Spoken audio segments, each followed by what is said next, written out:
Croeso, welcome to a special edition of BBC Wales Sport, all about Wales and the Six Nations, with me, Liam Howells. Wales have won the Six Nations and its predecessors 26 times. Joint first were our bitter rivals from over the bridge, England. Wales' most recent championship win came in 2013. Still going to Cuthbert! Cuthbert's second try! Wales are storming to the title! But they got off to a really poor start, losing at home to Ireland 22-30. But even though they lost, from the second half whistle they were clearly the better team, and continued being so for the rest of the tournament. Until a most fitting showdown at the Millennium Stadium, Wales versus England, the championship deciding match. England would secure the Grand Slam with a win, but Wales could spoil the party and still secure the championship if they beat England by more than 8 points.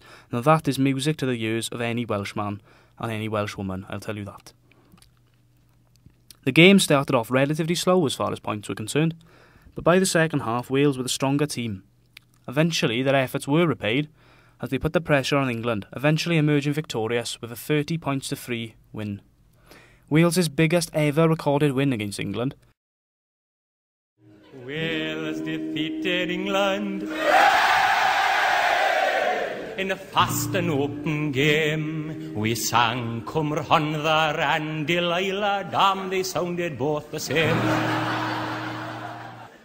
And the first time that they scored 30 points against their rivals since 1968.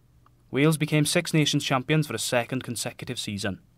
With this fresh in Welsh memory, the question on everyone's mind was, could they do it again? Could they do what had never been done before by any other team in the Six Nations and win the championship for a third consecutive year?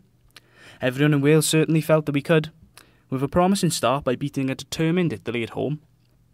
We set off to Ireland. Sadly, our hopes have been shaken a little by Ireland beating us yet again this year. Although this time our second half efforts were as poor as they were in the first half.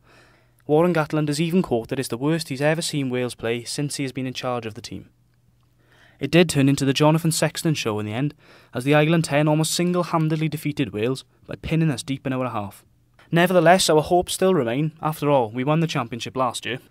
So with our attention turning to the France game this Friday, our hopes will remain alive until the 80th minute whistle goes.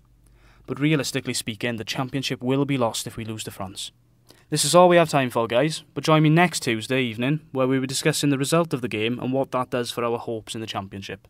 Thanks very much for listening. I've been Liam Howells, you've been you, no star.